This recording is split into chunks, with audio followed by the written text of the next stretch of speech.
If you're looking for trouble, you came to the right place.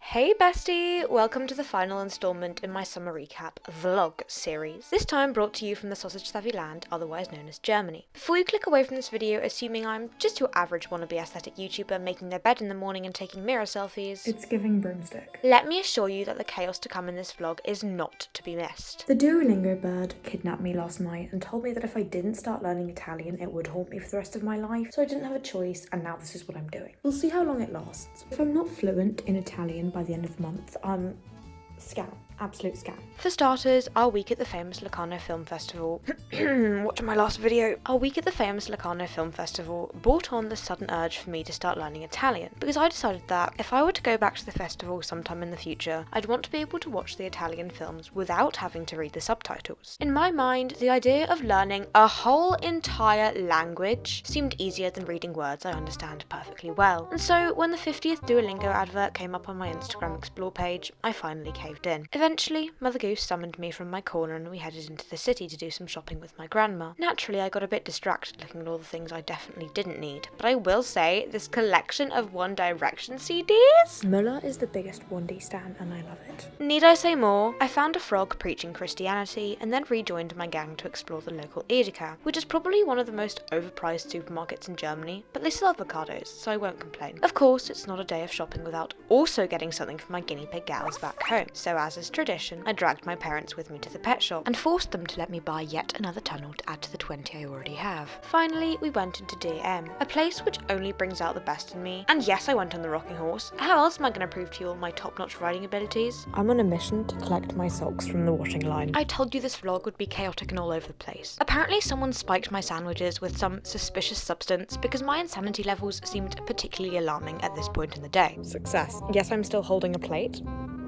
Don't ask why. I kind of forgot how to think when I came outside, so I'm...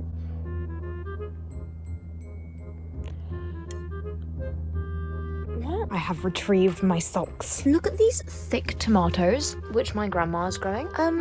What is that? Besties, that tomato is thick. Also, supposedly there's cucumbers in here for the cucumber lovers, but they're not showing up today, which is not very kind of them. For anyone confused at what on God's green earth Cat the Cucumber is, don't be shy, give it a search on Instagram, give it a follow. That's Cat with a K, by the way. Moving on to day 2. After falling around in the hammock and aesthetically and gracefully flying from the swing, my aunt decided to put me to use, and the next thing I knew, I'd been recruited as chief gardener of the household. Of course, I fulfilled my duties perfectly, which definitely also included doing handstands on the grass. And then I accompanied Mother Goose on a walk. Let's just take a moment to appreciate the stunning summer scenery, in the words of Harry Styles. Sky never looked so blue. And of course, a moment for this iconic clip of me climbing this silver egg statue. I don't know what's possessing me, but I'm gonna go do some Duolingo right now. Some more Duolingo later, Father Zoom, my bestie, and I headed to a bouldering place and climbed ourselves silly. Now, I'm no climbing connoisseur, but I sure know that the execution of my safety roll at the end there was absolute perfection. My gym coach would be so proud. Anyways, once we'd had enough, we decided to head to the lake for a swim, because apparently there's no nicer way to spend your evening than freezing to death in icy cold water. Back at the Mojo Dojo Casa house, I concluded day 2 by marvelling at the fact that, whoa, kiwis? They grow on trees, and of course, took a much needed shower. It's giving wet spaghetti. Day 3 started pretty chill, with Mother Goose and I hopping onto a bus to take us into the city. Fun fact, whilst filming this handstand clip, there was an old man tutting at us to move the entire time, because apparently I was in the way of his photo. Excuse you? I spent the morning being my mother's personal assistant and stylist. We're shopping for Mother Goose, which is a role I of course took very, very seriously. We potted about for a bit, just enjoying each other's company, but didn't actually end up buying very much. Instead, as we all know that life revolves around food, we went to the supermarkets joined by Father Zoom, which is where we actually spent most of our money that day. Can you guess where we're going in this clip? Would it surprise you if I said the lake? Father Zoom is literally obsessed with dragging us along with him to go swimming every time we go on holiday. My mother and I got into the car expecting him to kindly drive us home, but Father Zoom had ulterior motives. One left turn and bam, there's a body of water within walking distance. He'd conveniently packed our swimsuits too, so we were left with no choice but to comply and accompany him into the water. We were later joined by some feathered friends who really seemed like they didn't want to be my friends, Italians, which is odd considering I am the daughter of Mother Goose. Like, make that make sense. To the sound of give me a man after midnight, we finally did drive home. Stylish. And I ate a whole tub of ice cream to console myself after having fallen down the stairs. Let me just pretend like that didn't happen. Okay, day 4. I helped out my uncle, my favourite uncle, I may or may not only have one, by assisting him with attaching a net around the grapes he was growing. I really did become quite the gardener over my time in Germany, didn't I? The sunshine didn't last long, however, because the sky decided to take a fat piss and eradicate all of the aesthetic summer vibes. I busied myself with a classic rainy day activity. I just wrote some beautiful postcards. Which, once the rain had somewhat subsided, I went and posted in this bright yellow post box. As a resident of the UK who's very much accustomed to everything being bright red, the diversity which they were showing over in Germany was truly a breath of fresh air. I'm actually slaying on Duolingo right now. I think I'm top of my league. I did, in fact, come top of my league that week, and for anyone wanting to join me on my language learning quest, you can follow me on Duolingo too, at Cat the Cucumber. I'm already looking forward to being traumatised by that green owl with you, bestie.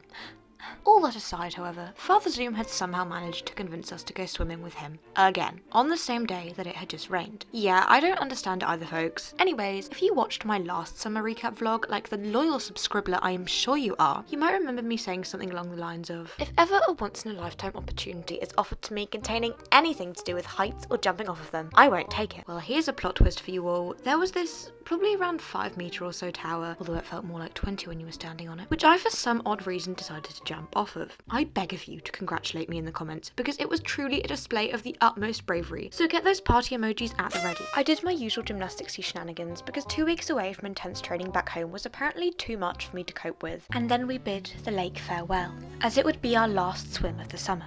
This is the best road name I have ever seen in my entire life. It was literally made for me. Welcome to the egg.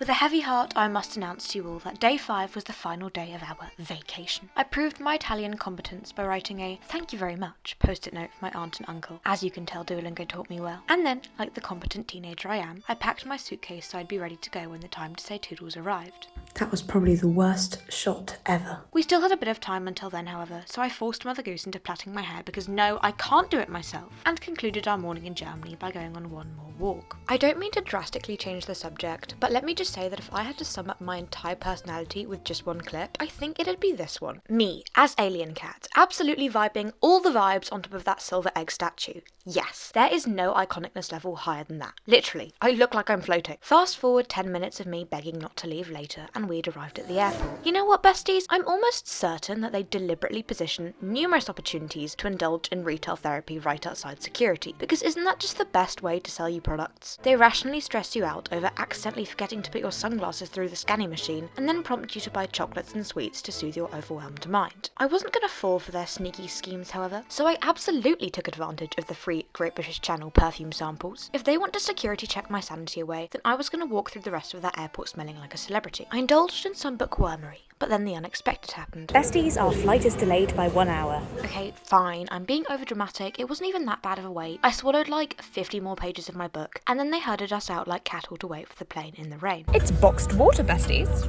Like the qualified water critic that I am, I'd like to confirm that the boxed water was in fact revolting. 'Tis moist. The flavour of cardboard was unfortunately quite prevalent, and it greatly displeased my taste buds. On the topic of fancy words, pathetic fallacy. Ever heard of it? It's the attribution of human emotions to something non-human. An example of this being the weather. It was almost too perfect that it started raining on the day of our departure. Rain, something which connotes sadness and misery, conveniently joined us in saying our farewells to the 2 weeks of heavenly sunshine that we'd just had. Our flight back was bearable, but landing in miserable old England really just prematurely kick-started my seasonal depression. Oh well, home sweet home, am I right? Thanks for sticking with me throughout these chaotic summer recap vlogs, folks. The fact that there are people out there who watch my content and actually enjoy it is bonkers to me. There's 500 of you here now. We could start an army. Anyways, I've got so many exciting videos planned for the new year, so triple check that you're subscribed. I wouldn't want you missing out. Keep doing what makes you smile, stay classy, and stay cool. I'll see you soon, bestie. Toodles!